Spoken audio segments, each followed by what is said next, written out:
Alice's Adventures in Wonderland by Lewis Carroll. Chapter 1. Down the Rabbit Hole.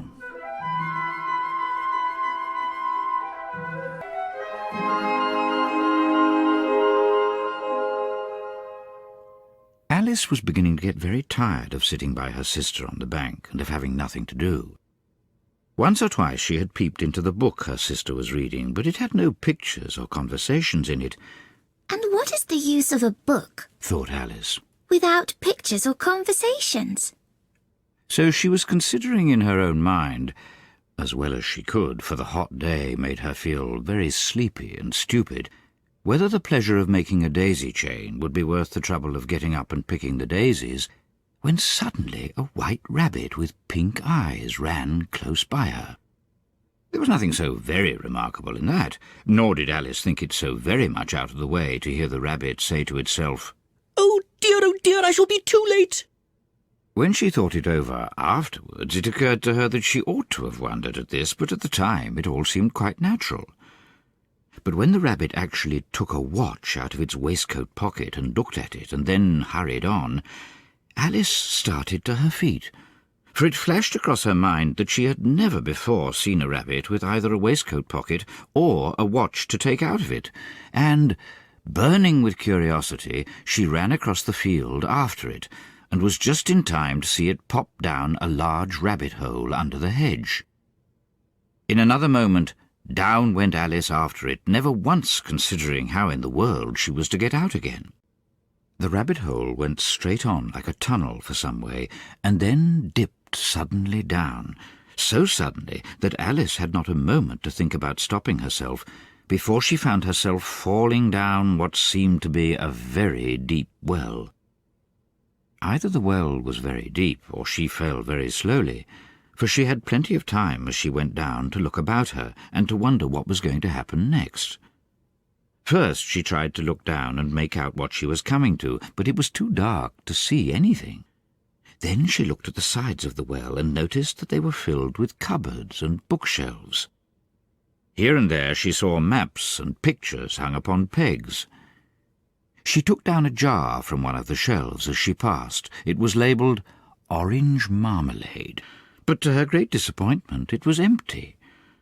She did not like to drop the jar for fear of killing somebody underneath, so managed to put it into one of the cupboards as she fell past it.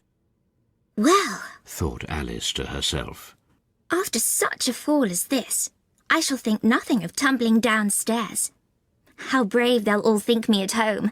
Why, I wouldn't say anything about it, even if I fell off the top of the house. Which was very likely true. Down, down, down. Would the fall never come to an end? I wonder how many miles I've fallen by this time, she said aloud. I must be getting somewhere near the centre of the earth. Let me see. That would be 4,000 miles down, I think. For you see, Alice had learnt several things of this sort in her lessons in the schoolroom, and though this was not a very good opportunity for showing off her knowledge, as there was no one to listen to her, still it was good practice to say it over. Yes, that's about the right distance. But then I wonder what latitude or longitude I've got to. Alice had not the slightest idea what latitude was, or longitude either, but she thought they were nice, grand words to say. Presently she began again. I wonder if I shall fall right through the earth.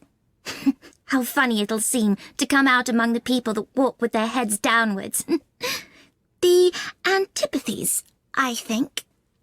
She was rather glad there was no one listening this time, as it didn't sound at all the right word. But I shall have to ask them what the name of the country is, you know. Please, Mum, is this New Zealand or Australia? And she tried to curtsy as she spoke. Fancy curtsying as you're falling through the air. Do you think you could manage it? And what an ignorant little girl she'll think me for asking. No, it'll never do to ask. Perhaps I shall see it written up somewhere. Down, down, down. There was nothing else to do, so Alice soon began talking again.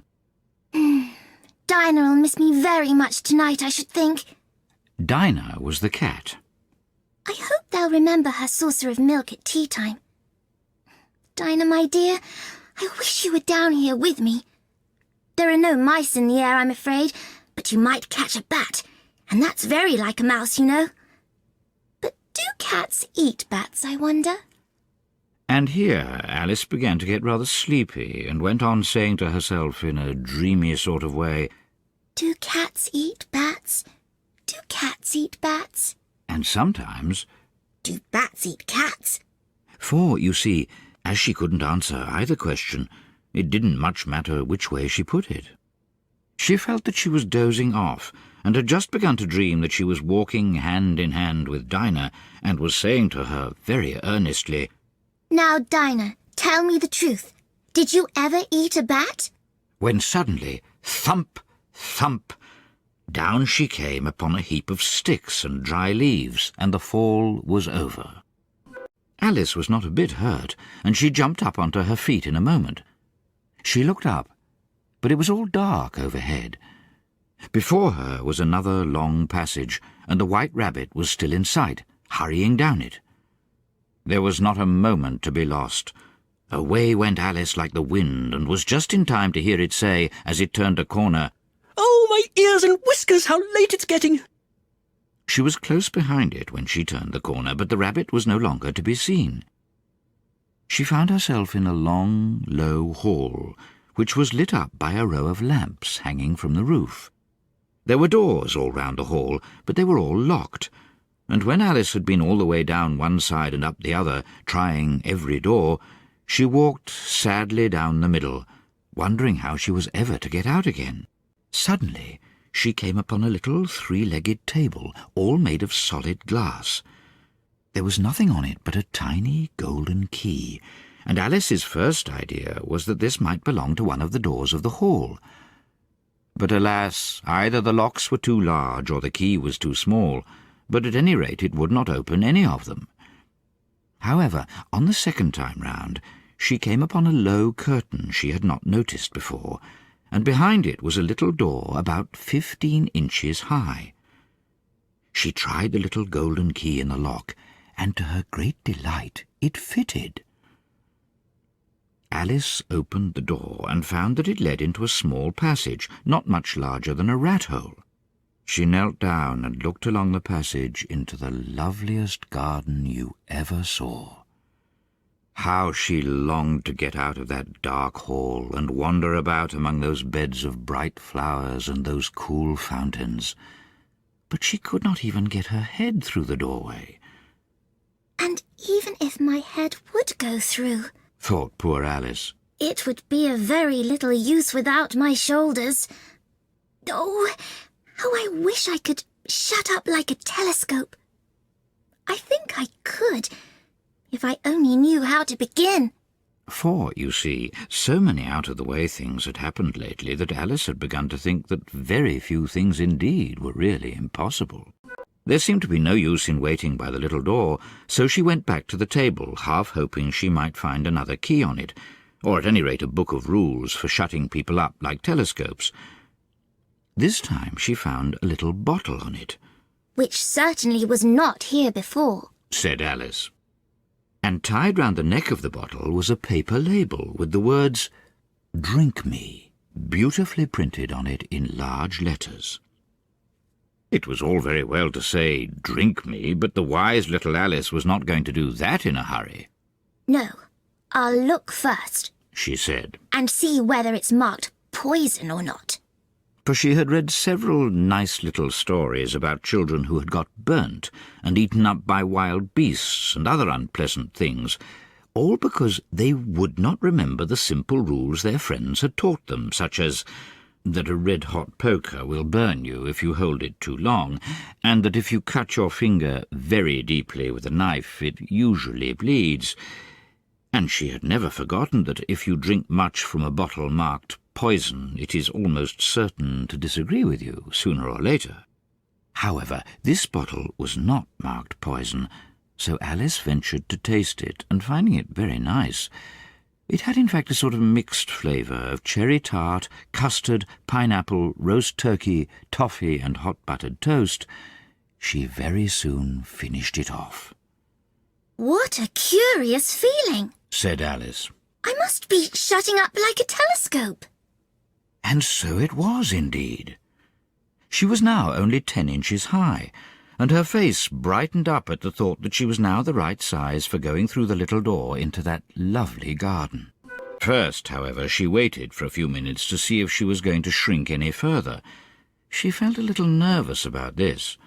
For it might end, you know, said Alice to herself, in my going out altogether like a candle. I wonder what I should be like then. And she tried to fancy what the flame of a candle looks like after the candle is blown out, for she could not remember ever having seen such a thing.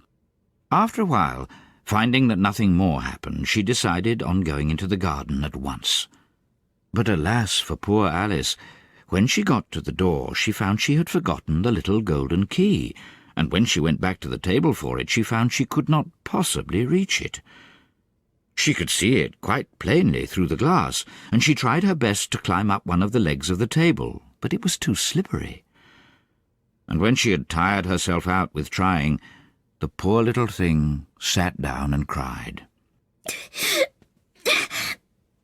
Come, there's no use in crying like that, said Alice to herself rather sharply.